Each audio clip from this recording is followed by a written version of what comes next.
성령에 의해서만이 예수님을 주라 고백할 수 있다 그랬죠. 아무나 예수 그리스도를 나의 주인이라 할 수 있는가? 그럴 수 없다고 그랬어요. 성령이 아니고서는 예수님이 내 삶의 주인입니다 말할 수 없다 그랬고, 그래서 예수 그리스도가 내 생명의 주인이고 예수 그리스도가 내 모든 삶의 주인 되심을 아는 것, 그것이 곧 가장 신령한 것이다 라고 지난 시간에 말씀을 나눴습니다. 그래서 우리가 예수님을 믿는다라고 하는 말의 의미는 이제부터 내 인생의 주인이 내가 아니고 내 인생에 나를 드러내는 것이 아니고, 내가 예수님을 믿는다라는 것은 내 삶의 주인 되신 예수 그리스도를 드러내는 삶을 살아가는 것. 그래서 나를 드러내는 것이 아닌 예수 그리스도를 드러내는 것이 예수 믿는 신앙의 삶이다라는 사실을 꼭 기억하시기를 바랍니다. 읽었던 본문의 내용에서 4절에서 11절까지 내용은 성령의 은사에 대한 말씀을 언급하고 있죠. 고린도 교회 성도들은 어느 교회보다 하나님의 성령의 은사가 충만했던 교회죠. 그런데 문제가 뭐였냐면, 누가 어떤 사람이 어떤 은사를 가지고 있고 더 훌륭한 은사를 가지고 있는 사람, 그 은사의 영향력에 따라서 그 사람의 믿음이 훌륭하고, 혹은 어떤 사람은 은사가 없으면 그 사람은 믿음도 없고 믿음의 레벨도 낮고 예수님을 믿는 건지 안 믿는 건지 은사 없는 사람들을 차별하고 평가했다는 거예요.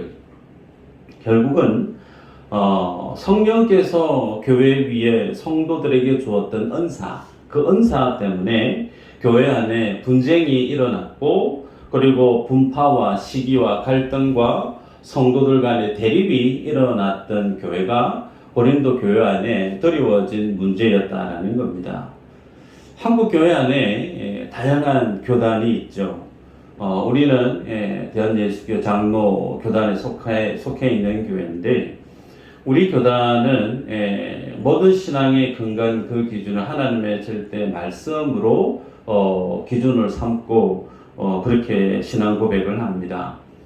그런데 순복음 교단이나 오순절 쪽에 있는 교회들은 말씀보다는 조금 더 편중되어져 있는 쪽이 어느 쪽이냐면 성령 사역 쪽에 가깝다, 그렇게 특징 지을 수 있습니다. 그래서 기도 사역이나 혹은 영적인 어떤 세계나 혹은 신비한 사역에 대해서 강조하는 성향이 없지 않아 있죠. 자, 그러면 똑같이 하나님을 예배하는 개신교 성도들인데, 그러면 어떻게 하나님을 예배하고 성령의 은사와 성령님의 사역에 대해서 어떻게 바라보는 것이 성경적이고 바른 것인가 라고 우리가 생각할 때, 장로교가 맞고 순복음 교단이 틀렸고, 혹은 반대로 순복음 교단이 맞고 혹은 장로 교단이 틀렸고, 그렇게 이분법적으로 말할 수가 있는가? 우리의 생각이 중요한 것이 아니고 성경이 뭐라고 말씀하고 있는가가 제일 중요하겠죠. 그래서 성경이 말씀하고 있는 내용을 한번 살펴보십시다. 사도행전 2장 36절 말씀을 한번 볼까요? 한번 읽어보십시다. 시작.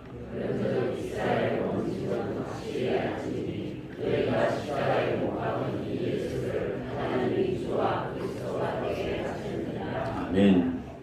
자, 2장 36절 말씀, 이 말씀은 사도행전 2장 1절 이후로 있었던 소위 마가다락방에 하나님의 성령이 임하고 난 이후에 일어났던 많은 일들에 대한 내용을 언급하고 있는 구절의 말씀인데, 여러분들이 알고 있을 거예요.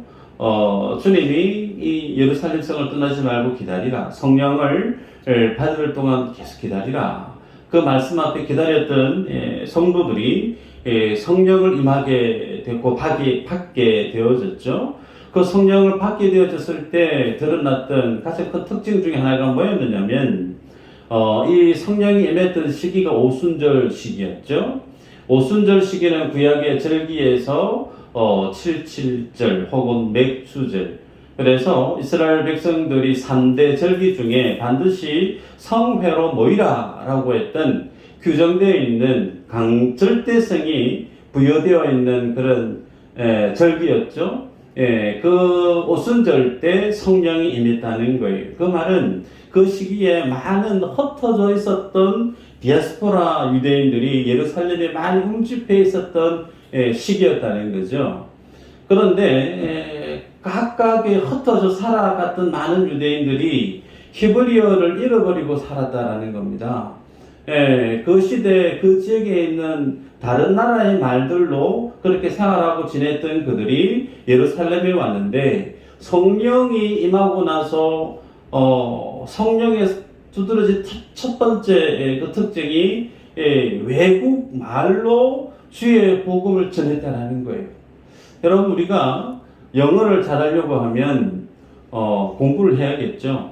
학원을 등록을 하든지, 중국어를 내가 잘하고 싶다 그러면 어학 연수를 가든지 공부를 하든지 열심히 학습을 해야 배울 수 있습니다.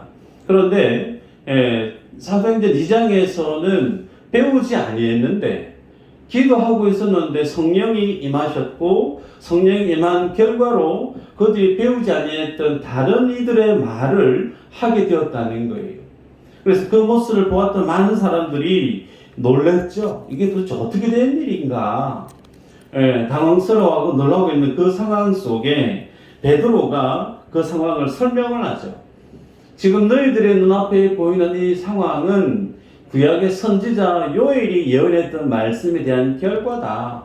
마지막 때에 하나님의 영이 부음받으시면 모든 이들이 하나님의 영을 받고 나서 예언할 것이다라고 했던 그 말씀이 성취되어졌던 결과들을 지금 너희들이 보고 있다. 그러면서 다윗 왕이 하나님의 말씀을 받아서 증거했던 표현을 빌어서 베드로가 얘기를 합니다. 사도행전 2장 33절인데요.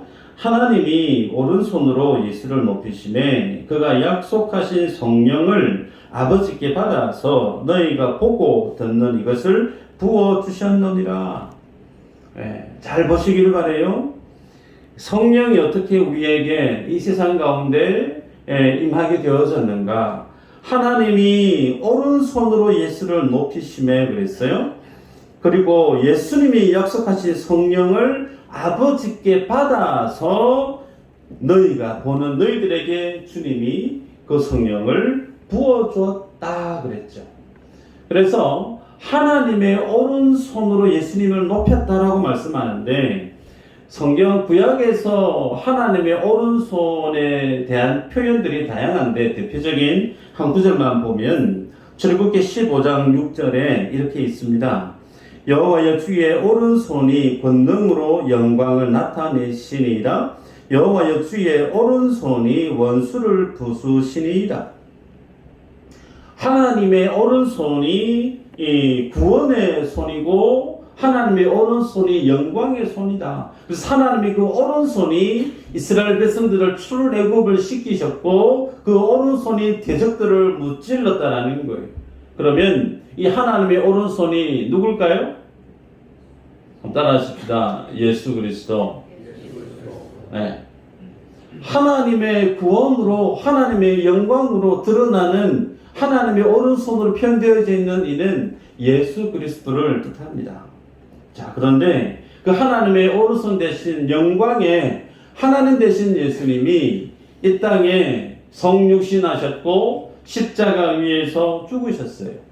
그 주님의 십자가에서의 죽으심은 완전하신 하나님의 구원을 완성해내실 뿐만 아니라 그 십자가에서 하나님의 의를 완성해내신 소위 하나님과 인간 가운데 죄로 인해서 단절되어져 버렸던 그 구원의 길을 예수님이 십자가 위에서 저주 가운데 죽으심에 그 구원의 길을 예수님이 만드셨다는 겁니다. 그래서 사도 바울은 빌립보서 2장 8절에 예수님을 이렇게 소개하죠. 죽기까지 자신을 낮추시고 십자가 위에서 하나님 앞에 복종하셨던 분이 예수 그리스도시다. 여러분, 그래서 십자가는 저주의 상징 아닙니까? 그래서 예수님이 십자가 위에서 죽으셨다라고 하는 그 내용은 온전한 인간의 허물에 대한, 죄에 대한 하나님의 완전한 심판이 완전히 쏟아진 바 된 현장이 십자가 위입니다. 나의 모든 죄에 대한, 저주에 대한 심판들이 온전히 십자가 위에서 예수님이 다 감내해내셨다라는 거예요. 담당하셨다라는 거죠. 그래서 하나님이 죄에 대한 나의 심판을 예수님께 온전히 쏟으셨다는 거예요. 그것은 또한 나에게 있어서 하나님의 의와 하나님의 사랑으로 인한 구원이 예수님의 십자가 위에서 성취되어졌다라는 겁니다. 그와 같은 내용에 대해서 성령 하나님이 어떤 역할을 하셨느냐면, 죽기까지 하나님 앞에 복종하셨던 그 예수 그리스도를 가장 이 세상 속에 잘 드러내기를 원하시는 분이 누구냐면 예수의 영, 그의 아들의 영, 표현되어지는 성령 하나님이라는 거예요. 그래서 삼위 하나님이 우리의 구원에 관련된 내용에 있어서 다 같이 개입하셨습니다. 그래서 성부, 성자, 성령 하나님이 우리의 구원에 대해서 참여하셨고, 그 구원에 대해서 동참하셨고, 그래서 완성하셨고, 지금도 우리의 구원을 삼위 하나님은 완성해 가고 계시다라는 거예요. 히브리서 말씀을 이전에 한번 전했던 기억이 있는데, 여러분, 우리는 예수님을 믿고 구원받고 나면, 야, 내가 예수를 믿고 구원받았다. 나의 구원은 영원한 구원이다. 아멘인가요? 그때 다른가요? 내 느낌은 다를 수 있어요. 네. 신앙이 뜨거웠을 때는, 야, 내가 구원받은 것 같은데, 죄를 많이 짓고 먹고 마실 때는 내가 구원받은 사람이 맞는가? 내 행위, 내 삶을 돌아보면 내가 구원받은, 이렇게 해서 구원받을 수 있을까? 나의 기준을 잡아서 보면 고민하게 되고 의심하게 되어지지만, 여러분, 구원은 예수 그리스도로 구원받습니다. 그 주님이 십자가 위에서 죽으신 것으로 끝난 게 아니죠. 부활하셨습니다. 부활하셔서 지금 뭐하고 계시죠? 하나님의 보좌 우편에 쓰셔서 우편의 그 보좌에서 우리의 대제사장 되신 예수님, 지금도 하나님 보좌 우편에서 뭐 하실까요? 십자가 위에서 죽으셨던 그 주님의 대속의 죽음에 대한, 나의 모든 죄와 허물에 대한, 앞으로 우리가 심장에 맞아 죽기까지 그 모든 행할, 추하고 냄새나고 부끄러운 그 모든 죄에 대한 그 모든 것들을 뭐 하실까요? 중보기도 하고 계세요. 그러면 예수님은 나의 구원에 대해서 지금 주머니에 손질러 놓고 가만히 구경하고 계시는 분이 아니라는 겁니다. 그 주님이 2000년 전 이 땅에 오셔서 나를 위해서 죽으셨을 뿐만 아니라 지금도 변함없이 지금도 나의 구원을 위해서 하나님의 보좌 우편에서 주무시고 조시고 쉬시는 게 아니라 나의 구원을 완성해 가시기 위해서 쉼없이 중보 기도하고 계시고, 성령 하나님은 말할 수 없는 탄식으로 우리의 구원을 마치 어미가 갓난 아이를 출생하듯 그와 같은 고통을 감내하시면서 성령이 우리를 위해서 탄식함으로, 우리 안에 내주함으로 주님 우리에게 부어주신 그 구원의 은혜를 완성해 가고 계시죠. 여러분, 그래서 성령은 이와 같이 예수 그리스도가 행하신 구원의 그 일을 이 세상 속에서 가장 예수님을 가장 잘 드러내게 만들기 위한 목적으로 성령이 이 땅 가운데 사역하고 있다는 사실이죠. 읽었던 4절에서 6절까지 내용을 보면, 은사는 여러 가지나 성령은 같고 직분은 여러 가지나 주는 같으며 또 사역은 여러 가지나 모든 것을 모든 사람 가운데 이루시는 하나님은 같다. 그렇게 얘기합니다. 표현이 반복되어지죠. 자, 성령 사역의 다양성이 드러납니다. 그죠? 은사가 여러 가지다. 직분이 여러 가지다. 사역이 여러 가지다. 성령으로 인한 사역의 그 다양성이 쭉 표현되어집니다. 그런데 여러 가지이나 주가 같고 성령이 같고 하나님이 같다. 통일성을 얘기하는 거예요. 여러분, 그래서 성령 안에는 다양한 은사가 있지만 그 모든 은사는 하나로 귀결되어져야 된다는 거예요. 하나님으로. 여러분, 그래서 우리가 은사를 지녔다고 해서 교회에서의 내가 직분이 어떠한 직분이다라고 해서 혹은 내가 교회 안에서 어떤 사역을 잘하고 못하고에 떠나서 그것이 성도 개개인에게 있어서 자랑거리가 될 수 있느냐? 내가 은사를 가지고 있고 교회에서 직분이 내가 뭐고 내가 이전에 했던 사역의 결과가 무엇인데 그 모든 케이스 바이 케이스가 나의 의의가 될 수 있고 나의 자랑거리와 나의 영광이 되고 내 개인이 소유화할 수 있는 어떤 계제가 될 수 있느냐? 그럴 수 없다는 거예요. 왜요? 주인이 누구라고요? 하나님이라는 거예요. 여러분, 그래서 7절 말씀을 보면 한번 볼까요? 7절 읽어보십시다. 시작.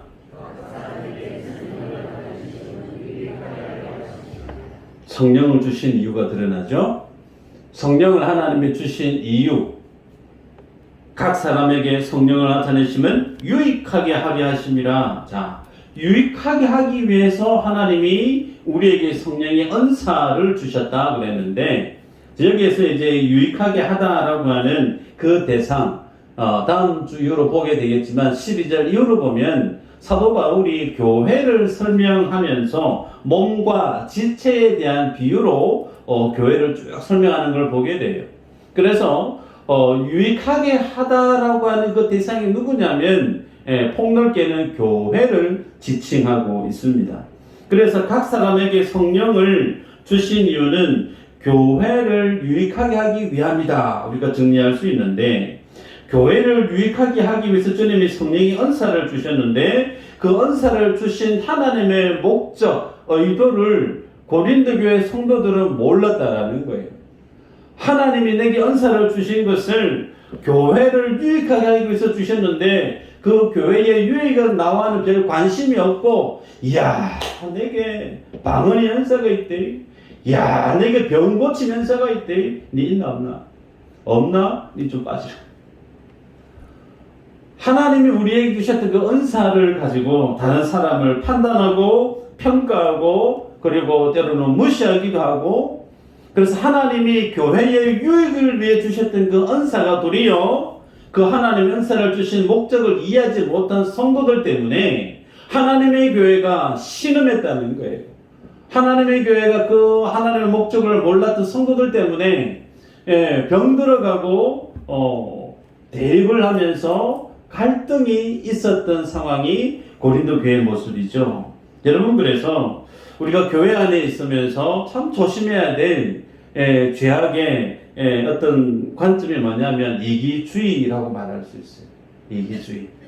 한번 따라하십시다. 교회는 예수 그리스도의 몸이다. 우리의 몸에 손이 있고 발가락이 있고 다 있죠, 그죠? 그런데 손이 아무리 열심히 뭘 한다고 해서 손에 유익이 있는 것이 있을까? 없어요. 모든 것은 우리 몸의 유익으로, 몸의 건강으로, 몸의 어떤 좋은 것들로 드러나지 각 지체 하나하나의 의미로 끝나는 것은 없다라는 겁니다. 여러분, 그래서 8절부터 10절까지 말씀을 보면 어떤 사람에게는 이런 표현을 반복하면서 고린도 교회 안에 있었던 은사들을 쭉 열거하는 걸 볼 수 있죠. 가장 먼저 소개되는 은사가 지혜의 말씀과 지식의 말씀, 그렇게 등장하고, 또 믿음에 대해서 병 고침 은사에 대해서 영 분별하는 것, 각종 방언, 그리고 방언의 통역에 대한 은사들을 쭉 설명하는 걸 봅니다. 자, 이런 어떤 방언의 은사를 비롯한 여러 가지 은사들을 쭉 소개하는데, 이러한 은사들이 자기의 자랑이 되고 자기의 능력이 되고 자기의 힘으로 여기서는 안 된다라고 바울이 힘주어 강조하는 거죠. 11절을 한번 읽어볼까요? 11절 시작. 그의 뜻대로 각 사람에게 나누어 주시는 것입니다. 아멘. 여러분 잘 보시면 이 모든 일은 같은 한 성령이 행하사 그의 뜻대로 각 사람에게 나누어 주는 것이다.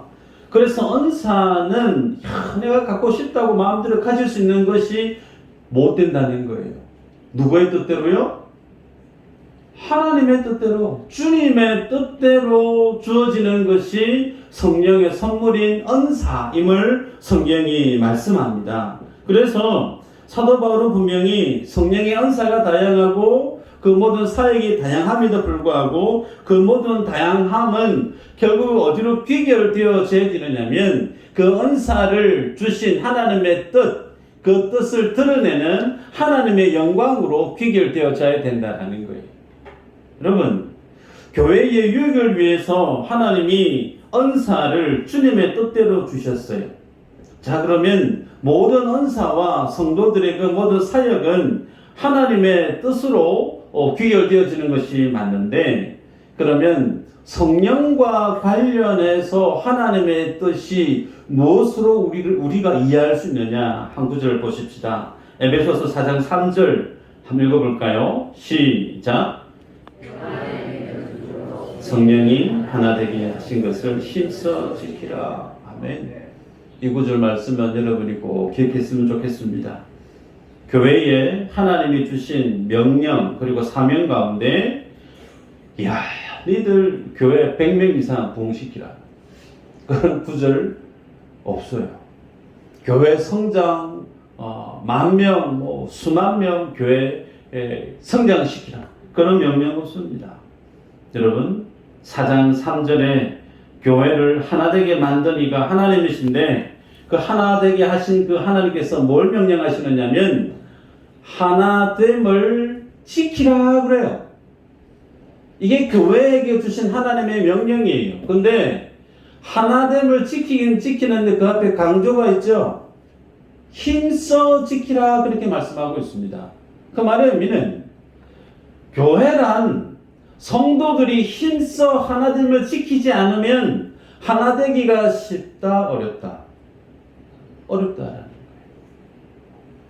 힘써 하나됨을 지키지 않으면 교회에 하나되면 언제 어떻게 될지 모르는 그런 어떤 하나님의 공동체일 수 있다라는 거예요. 그래서 힘써 지키다, 여기서 힘써의 의미는 힘쓰다, 열심을 내다, 혹은 다른 어떤 일보다 그 일을 급하게 하다, 소위 삶의 우선순위에서 첫 번째로 교회의 하나됨을 위해서 열심을 내야 된다, 그 뜻을 이해할 수가 있습니다. 여러분, 그래서 교회의 하나됨이라고 하는 하나님의 뜻을 위해서 하나님이 성령의 은사를 성도에게, 교회에게 주셨다라는 겁니다. 여러분, 이 은사를 주신 목적, 주님의 뜻대로 각 사람에게 은사를 주었는데 그 은사를 주신 주님의 뜻이 뭐라고요? 교회의 하나됨을 지켜가라는 거예요. 그런데 고린도 교회의 모습은 그 하나님 뜻과 정확하게 배치되어져 있습니다. 하나님의 뜻인 힘써 하나됨을 지켜가기 위해서, 교회의 유익을 위해서 하나님이 은사를 주셨는데 은사 가진 거 가지고 서로 자랑하기 바빴다라는 겁니다. 여러분, 제가 축구를 좋아해요.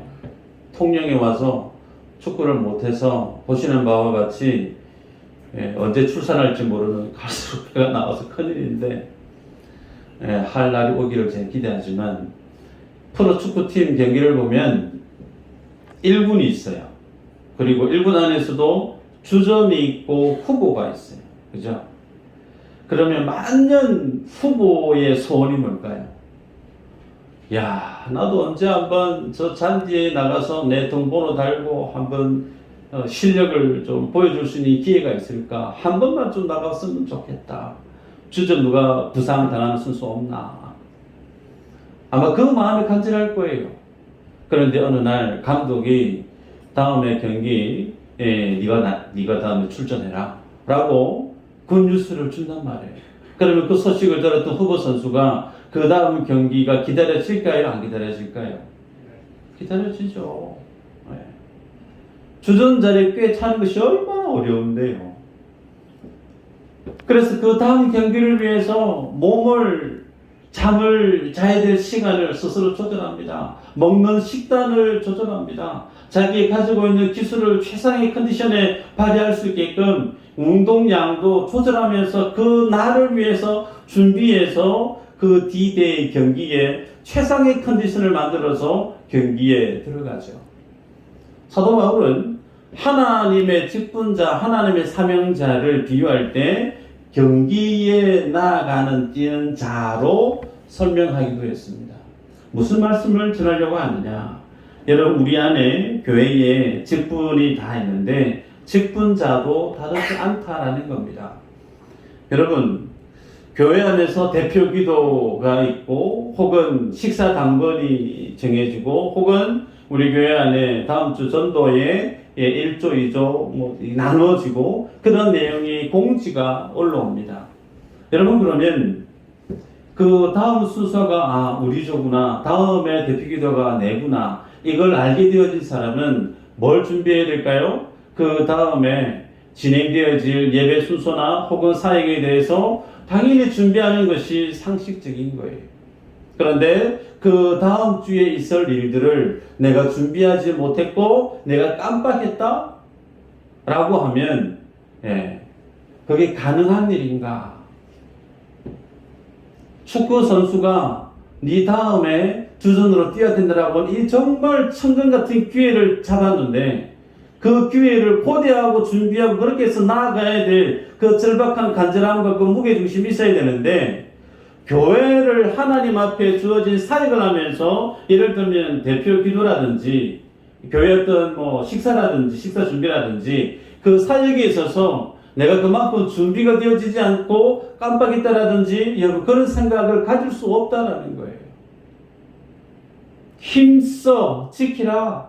힘써 지키라. 삶의 어떤 우선순위보다 교회의 하나됨, 교회 중심의 사역에 내 삶의 우선순위를 고정하면서 살아가야 됨을 사도 바울에게 강조하죠. 때문에 여러분 우리들은 주님 앞에 교회 안에서 믿음의 삶을 살아가면서 주님이 내게 맡기신 그 사역이 쉽지 않습니다. 어렵기도 하고 부담스럽기도 합니다. 그런데 그걸 할 만한 하나님의 은혜를 주셨다 저는 믿습니다. 그래서 그 모든 포지션에 있을 때 내가 어떻게 그 주어진 사역을 감당해야 될까? 기도하고 준비하고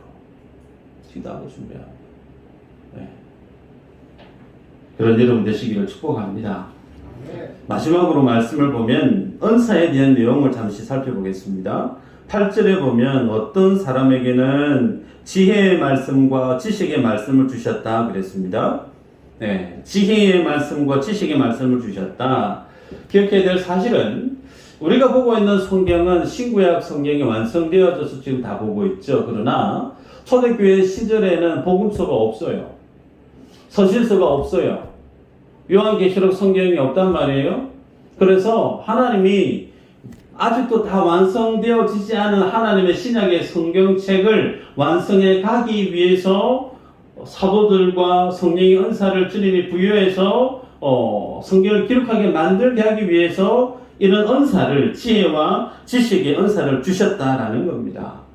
그렇게 해서 하나님의 성경을 완성해 가기 위해서 지혜와 지식의 은사를 주셨는데 오늘날에도 나는 하나님의 직통 계시를 받고 있다라고 얘기하는 분들이 왕왕 계세요. 내가 기도했는데 하나님이 이러이러 하락하더라. 여러분, 직통 계시를 받고 있는다라고 하면 누가 보더라도 그 사람은 다른 어떤 사람들보다 참 영적으로 신령한 사람 같고 영험한 사람 같고 대단한 사람처럼 느껴지는데 문제가 뭐냐면 그러면 성경에 계속 만들어져 가야 된다는 거예요. 66권이 아니고 100권이 넘어가야 된다는 거예요. 여러분 하나님의 말씀은 완성되어진 줄 믿으시기를 바랍니다. 성경 66권에 더할 필요가 없어요. 하나님이 완성된 성경 우리에게 주셨다라는 겁니다. 그러기에 누가 봤다, 누가 들었다 그러면서 전하는 말들에 대해서 여러분이 귀 기울일 필요가 없더라. 그럼 오늘날 지혜와 지식의 은사는 이제 단절되어졌는가? 합신, 신학교 라인 쪽에 있는 분들은 오늘날에는 그와 같은 은사는 이제 없다라고 단정하는 분위기인 줄 제가 압니다. 여러분, 그러나 하나님이 주시는 지혜와 지식의 은사, 소위 성경을 만들고 기록하기 위해서 하나님이 지혜와 지식의 은사를 주시지 않으나, 그렇지 않고 하나님이 주신 이 성경을 보다 잘 이해하고 알게 하기 위해서 저는 오늘날도 하나님이 지혜와 지식의 은사를 주시는 줄 믿습니다. 말씀을 하나 볼까요? 에베소서 1장 17절부터 19절까지입니다. 한번 읽어보십시다. 시작.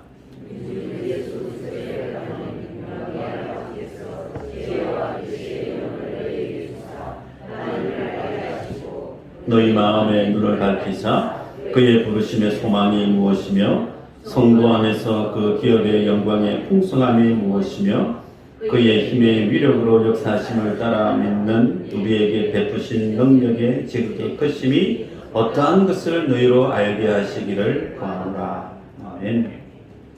보시면 17절에 영광의 아버지께서 지혜와 계시의 영을 너희에게 주사 그랬어요.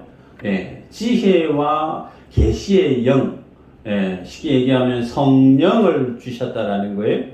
그 성령 우리에게 주셔서 왜 주셨는가?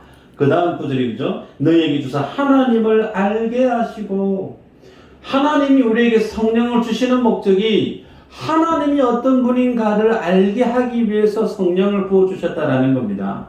그러면 성령 하나님을 통해서 우리가 하나님을 안다라고 할 때 하나님에 대해서 어떤 부분을 우리가 안다라고 말할 수 있는가? 그 뒤에 계속 소개되어지죠. 부르심의 소망이 뭔지, 하나님을 내가 신앙하고 믿으면서 성도의 소망이 뭔지 잘 모르겠는데 그런 부분이 있으면 곤란하다라는 거예요. 그리고 성도 안에서 예수 그리스도로 인한 그 기업의 영광의 풍성함, 이 땅에 발 딛고 살아가지만 내가 예수 믿으면서 이 땅의 것들로 힘겨워하고 이 땅의 것들로 어려워하는 것이 아니라 내가 예수 믿는 것 때문에 그 주님 안에 있는 영광의 풍성함의 영광이 뭔지를 알아서 그 주님만 묵상하다 보면 내 안에 웃음이 피고 감동이 있고 감사가 있고 그 맛을 알아가는 거예요. 그 힘의 위력으로 역사하심을 따르면 우리에게 주님의 베푸시는 능력이 그 지극히 크심이 뭔지를 하는 거예요. 1년에 하나님에 대한 신묘막측한 하나님의 영적인 이 유산들, 이 하나님의 축복들을 우리가 어떻게 알아갈 수 있느냐? 성령 하나님을 통해서 알아가게 만들도록 주님이 역사하셨고 이를 위해서 우리에게 은사들을 허락해 주셨다라는 겁니다. 여러분, 그러기에 믿음과 병고침의 은사, 그 이후에 다양한 은사들도 마찬가지로 우리가 하나님을 알아감에 있어서 필요에 의해서 주신 은사들이라는 거예요. 보면 믿음도 은사로 표현되어져 있죠. 한 예만 들어볼까요? 야고보 사도가 죽었습니다. 베드로도 잡아왔나? 베드로도 죽여야겠다. 베드로가 갇혔어요. 다음날 베드로의 목이 떨어지게 됩니다. 그런데 어떤 상황이 펼쳐지죠? 하나님의 천사가 와서 베드로를 구출해 냅니다. 그죠? 그런데 베드로가 내가 내일 어떻게 죽지? 두려워서 노심초사하고 불안해하고 그랬던가요? 전혀 그러지 않았습니다. 베드로가 아주 단잠을 잤어요. 천사가 와서 일나라 좀 가자 해도 전혀 미동하지 푹 잤어요. 하다 깨우다 안 일어나니까 천사가 나중에는 발로 좀 차버립니다. 좀 일어나라고 뻥 차요. 그제야 일어났어요. 여러분, 죽음이 두렵지 않는 사람은 만나기 쉽지 않습니다. 그런데 베드로는 자기가 내일 이제 죽게 되어지는데 어떻게 그렇게 쿨쿨 단잠을 잘 수 있을까 궁금하지 않으세요? 그렇게 단잠을 잘 수 있는 것은 그의 굳건한 믿음 때문이다라는 거예요. 근데 그 믿음은 내가 열심히 도 닦고 수양을 열심히 해서 주어진 게 아니라는 겁니다. 하나님이 그에게 믿음이라고 하는 은사를 다른 어떤 사람보다 넘치도록 부어주셔서 그 하나님 주신 은사로 믿음의 은사를 가지고 보니까 하등에 쫄 필요 없이 그냥 단잠 자듯이 푹 잤다는 겁니다. 병 고치면서도 마찬가지예요. 성전 일문에 안전병이 있는데 베드로와 요한이 지나가다가 오늘 가진 게 건강도 없지만 내 안에는 예수 그리스도 내가 명한다. 일어나 걸어라. 일어나 걸어요. 많은 사람들이 베드로 요한을 주목하여 봅니다. 뭐라고 얘기하죠? 어찌하여 우리를 주목하냐? 내가 저 병 고친 저 난전병을 내가 이렇게 세운 내가 아니다. 예수님이 하신 일이다. 여러분, 하나님이 주시는 은사는 개인의 능력 혹은 개인의 기술이 아니에요. 하나님의 뜻으로 주신 하나님의 주권적인 사역일 뿐입니다. 그런데 오늘날 나는 신의 은사가 있다. 우리 교회가 속해 있는 목사님 어느 한 분이 노예 갔더니 야 목사님, 제가 이래봬도 신의 은사가 있습니다. 그런 말씀을 해요. 아, 그렇지. 대단하시네요. 우리 교회 병자들이 얼마나 모여올지 모릅니다. 정말 바쁩니다. 뭐 그런 사역을 얘기를 하세요. 예. 바쁘시네요. 근데 제 속으로 드는 생각이 뭐냐면 그 은사가 자기의 능력이면 들어오는 모든 사람들을 다 고쳐내야 되는 게 맞아요. 그죠? 어떤 환자든 다 나아서 나가야 되는 게 그게 이해가 되는 거예요. 그렇지 않습니다. 하나님의 은사는 개인의 능력이나 개인의 기술이나 자기의 마음 먹은 대로 할 수 있는 게 못 돼요. 하나님이 주인 되어 주셔서 그 주님의 뜻대로 주셨다라는 거예요. 말씀을 맺습니다. 여러분, 하나님이 왜 교회 위에 은사를 주셨다고요? 하나님의 뜻을 위해서, 그 뜻은 교회의 하나됨이라고 하는 목적이었다라는 일을 꼭 기억하시길 바랍니다. 교회의 하나됨을 이루기 위해서 명령을 교회 위에 주셨을 뿐만 아니라 그 명령 위에 더해서 하나님의 성령의 은사를 보태서라도 주님 우리에게 뭘 기대하고 원하시느냐면 교회가 제발 예수 그리스도로 하나 되라. 목사 이름 드러내지 말고 성도의 사람의 이름 여기서 드러내지 말고 예수 그리스도만 드러나는 교회 되라. 그러지 않으면 교회는 하나 될 수 없다. 여러분, 여기에 우리 모두가 믿음으로 순응해야 될 줄 믿습니다. 아직까지 혹여나 나는 교회 안에 들어올 마음이 없다. 저기 좀 한 발 좀 뒤로 빼서 잘 되는 교회인가 안 되는 교회인가 구경 좀 더 하고 싶다. 그런 분이 계실지 모르겠어요. 아닙니다. 교회 안으로 들어오셔야 돼요. 깊숙이 들어오셔야 돼요. 속속들이 교회를 다 볼 수 있게끔 교회 안에 들어오셔야 됩니다. 그래서 교회의 아픔이 뭔지, 교회의 기쁨이 뭔지, 소망이 뭔지, 즐거움이 뭔지, 여러분의 기쁨이 내 직장의 일, 가정의 일, 물론 기쁘죠. 그런데 그것보다 더 기뻐야 될 일이 뭐냐면 교회로 인한 하나님의 일이 어떻게 펼쳐지는지를 여러분 보시면서 그것이 나의 기쁨으로, 나의 자랑으로 자리매김되어져야 되는 거예요. 그런데 교회하고 내하고 너무 마음의 거리가 멀어져 있으면 하나님이 기뻐하시는 신앙 아니라는 거예요. 회개해야 될 내용입니다. 다시금 당부드리고 부탁드립니다. 주님이 우리에게 원하시는 명령, 교회의 하나됨, 이를 위해서 달란트를 주셨고 은사를 주셨는데 이 하나됨을 허무는 어떤 행위든 이 하나됨과 무관한 어떤 내 마음의 자세든 하나님이 기뻐하지 않는 거예요. 교회 깊숙한 곳으로 들어오시기를 바랍니다. 그래서 주님의 영광을 여러분이 목도하시고 교회를 통해 하나님이 살아 역사하시는 성령의 능력이 뭔지 맛보아 알므로 참 예수 믿는 맛의 즐거움을 여러분이 경험하고 누리는 믿음의 주인공들 다 되시기를 주의 이름으로 축복합니다. 기도합니다.